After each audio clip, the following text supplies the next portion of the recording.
تو اس وقت بھی وزیر اعظم کی حیثیت سے عمران خان صاحب نے اپنا خصوصی ایلچی وہاں بھیجا تھا، فیض حمید، جو ایک چائے کا کپ لے کے بڑے خوش تھے اور کہتے ہوا، اور عمران خان صاحب نے بیان دیا تھا کہ جناب حقیقی غلامی سے نجات مل گئی، غلامی کی زنجیریں ٹوٹ گئیں اور سب کچھ ہی ہوا۔ یہ ساری باتیں کہاں گئیں؟ جب یہ ساری چیزیں آن ریکارڈ ہیں تو پھر جناب تانے بانے تو جا کے خان صاحب کی طرف جائیں گے۔ لیکن بہرحال یہ جنرل فیض حمید اور عارف علوی کا متفقہ مطالبہ کیا۔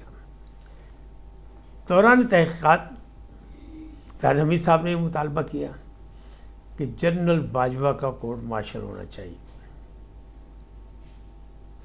اور جناب عارف علوی صاحب بھی یہی فرما رہے ہیں۔ عارف علوی صاحب یہ بھول گئے کہ ان کے خلاف بھی آرٹیکل 6 کی کارروائی بنتی ہے، سپریم کورٹ نے فیصلہ کیا ہوا ہے۔ قاسم سوری اور ان کے خلاف جو انہوں نے اپنے کرامات دکھائی تھی اسمبلی کے حوالے سے، تو وہ بھی آن ریکارڈ موجود ہے، ابھی وہ کیس موجود ہے، اس میں جان نہیں چھوٹی۔ لیکن اب وہ یہ کہہ رہے ہیں کہ نہیں، عمران خان کی بات کرتے ہیں، جنرل باجوہ کی بات نہیں کرتے، جس نے مذاکرات میں پہل کی تھی، جس نے اصل کام کیا، جس نے طالبان سے دوستی ڈالی، جس نے طالبان کو لا کے آباد کیا۔ تو فیض حمید بھی یہ کہہ رہے ہیں کہ میں نے جو کچھ کیا اپنے باس کی مرضی سے کیا۔ تو ان کے پاس دو ہی تھے، منتخب وزیر اعظم عمران خان اور دوسری جانب باس سپاہ سالار، تو دونوں کو وہ اس میں انوالو کر رہے ہیں۔ اب کہاں تک انوالو ہو سکتے ہیں، کہاں تک ان کے بیانات لیے جاتے ہیں، کہاں تک عمران خان کا تو چانسز صاف صاف نظر آتا ہے کہ جناب ان کو، کیونکہ وہ تو کسٹڈی میں ہے، تو ان سے تو بیان لیا جائے گا، ان کو سوال نہ، لیکن کیا سابق سپاہ سالار کو کٹہرے میں لایا جائے گا؟ جو ان کا مطالبہ ہے کہ کٹہرے میں لاؤ فیض، یعنی اپنے جنرل باجوہ کو، قمر جاوید باجوہ کو، تو کیا لایا جا سکے گا؟ کیا احتساب میں ان کو بھی اپنا کردار ادا کرنا پڑے گا؟ کیونکہ ادارے نے تو اپنے اندر سے احتساب شروع کیا پہلے۔ تو حالات ایسے ہو گئے کہ اب چاروں طرف سے ایک دم سے مطالبہ، اب پی ٹی آئی بھی یہی کہہ رہی ہے، پی ٹی آئی کا مطالبہ بھی یہی ہے کہ جناب اسی کلے نہیں، وہ بھی گئے انہوں نے لے آؤ۔ اچھا ٹھیک ہے، اس کا کیا مطلب نکلے گا؟ مطلب یہ ہے کہ اس بات کو اتنا پھیلا دو کہ جناب پھر گنجلا قابو نہ آن، سیرا پتہ نہیں لگے کہ کول ہے، تو یہ معاملہ، لیکن اس سے جان بخشی نہیں ہوگی۔ اب دیکھنا یہ ہے کہ کیا ان سے سوال نامہ کر کے ان سے جواب کیے جائیں گے، اگر ان کا نام آ رہا ہے جواب دیے جائیں گے، یا ان کو بلایا جائے گا کہیں۔ تو اگر ایسا ہوا تو مقتدرہ نے ایک نئی تاریخ رقم کر دینی ہے، یہ پکی بات ہے اگر ایسا ہو گیا تو، لیکن چانسز بہت کم ہے، اس لیے کہ ماضی کی تاریخ پر اگر اپنی 76 سالہ تاریخ پر آپ نظر دوڑائیں تو پہلے مارشل ایڈمنسٹریٹر فیلڈ مارشل محمد ایوب خان جو صدر بنے، 10 سال اقتدار تھا ان کا۔ ذوالفقار علی بھٹو نے جب ان کی کابینہ سے نکل کے عوامی تحریک چلائی تو کہا تھا ایک ایک خون کے قطرے کا حساب لوں گا، لیکن الحمدللہ وہ اپنی موت مرے۔ پھر جنرل یحییٰ صاحب آئے، ان کی باری آئی، ان کو غدار پاکستان کہا گیا، اور جب سقوط ڈھاکہ ہوا تو ان کے خلاف غداری کا مقدمہ بھی درج ہوا اسی لاہور میں جہاں میں بیٹھا ہوں۔ اور یہ ایک اتفاق ہے کہ جب لاہور کے تھانہ سول لائن میں ان کے خلاف غداری کا مقدمہ درج کرایا گیا تو جو نوجوان ان میں شامل تھے میاں منظر بشیر کے ساتھ، اس میں میں بھی شامل تھا، میں بھی وہاں موجود تھا۔ لیکن کیا ہوا؟ جنرل ضیاء خان بھی آخری وقت تک مختلف تقریبات میں بھی دیکھے گئے اور اپنی موت مرے۔ پھر جنرل ضیاء الحق کی باری آ گئی۔ جنرل ضیاء الحق نے چونکہ بڑا کارنامے انجام دیے اور 12 سال حکومت کی اور بڑا کچھ کیا، اور پھر جہاد افغانستان میں حصہ لیا اور افغانستان کو بچایا مسلمانوں کی مملکت کو رشیا سے، تو اس میں کرامات جو دکھائیں اس میں بہت سو کو فائدہ ہوا، ان کو بھی فائدہ ہوا۔ لیکن جن کے ہاتھوں میں وہ کھیل رہے تھے انہوں نے ہی ان کو پھر مطلب موت کے گھاٹ اتار دیا، اور آج تک نہیں کسی نے ذمہ داری قبول کی اور کوئی نہیں مانتا، کیونکہ یہ انٹرنیشنل سازش تھی۔ یہ بھی سازش کے تحت ان کو مار دیا گیا، جتنی دیر کام لیا گیا وہ کام لیا گیا۔ اس کے بعد آئی باری جنرل پرویز مشرف صاحب کی، زبردستی کے صدر جو تھے۔ طیارہ اغوا ہوا نہیں ہوا، کیا ہوا کیا نہیں ہوا، وہ کیس اپنی جگہ ایک حقیقت رکھتا ہے، لیکن اسے قطع نظر ان کا انجام کیا ہوا؟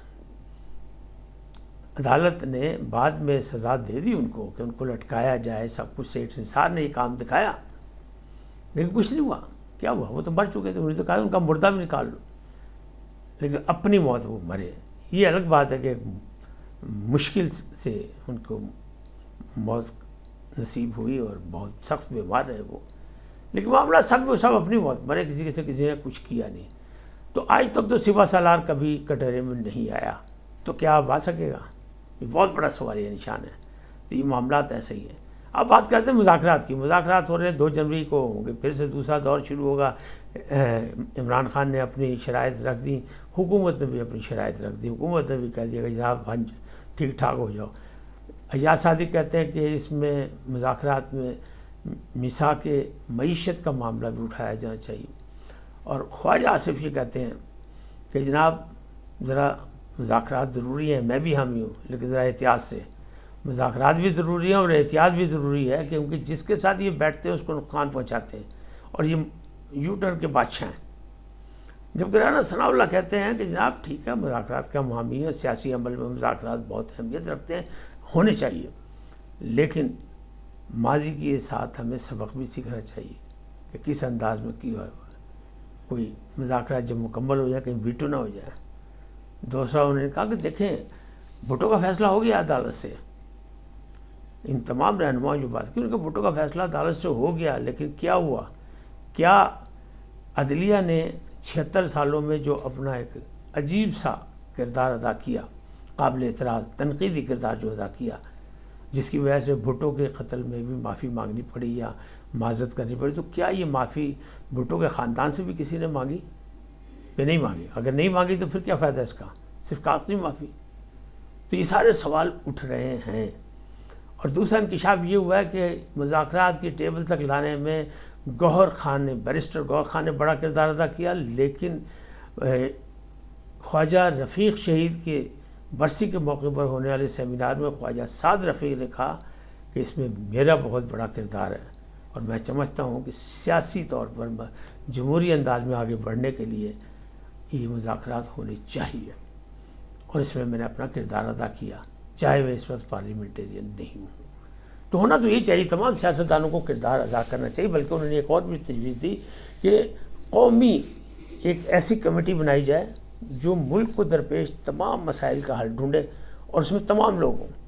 عمران خان بھی ہوں، آصف زرداری بھی ہوں، نواز شریف بھی ہوں، ایمل ولی خان بھی ہوں، اپنا شیرپاؤ بھی ہوں، محمود اچکزئی بھی ہوں. یعنی ایک قومی جرگہ بنا کے کمیٹی بنا دی جائے. وہ قومی بحرانوں کے لیے تجاویز کرے کہ کیسے نکلنا ہے اور کس انداز میں ایک دوسرے کے ساتھ میں. اچھی تجویز ہے، بری تجویز نہیں ہے، لیکن تجویز پر تو عمل جب ہوگا جب نیتیں ہماری صاف ہوں گی. تو پہلا مسئلہ تو یہ ہے کہ انما الاعمال بالنیات، اعمالوں کا دار و مدار نیتوں پہ ہے، اور سیاست میں کوئی چیز آخری نہیں ہوتی. لہذا نیت یا فیصلے وہ یو ٹرن کی نظر ہو سکتے ہیں. اس وقت تک اتنا ہی. پھر ملیں گے نئے موضوع کے ساتھ. جاتے جاتے آپ سے درخواست، آئیے ان کو سبسکرائب کریں، لائک کریں، گھنٹی کا بٹن دبانا نہ بھولیں، اور اپنی قیمتی رائے کا اظہار اپنی شخصیت کے مطابق کریں. سدا سلامت رہیں. اللہ نگہبان.